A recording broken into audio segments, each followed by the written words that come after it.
आइछे देखो बछर के थरे नुआ खाई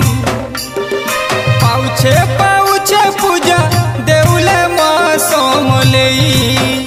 नुआ धान के दाई माँ के दे माँ चढ़ई समलो माटी से लक्ष्मी माँ जग जननी जोदा भाई मिसी मना मास हो आमर नुआ खाई तिहार सारा दुनिया के जोनई जमा हो आमर मीठा जुहार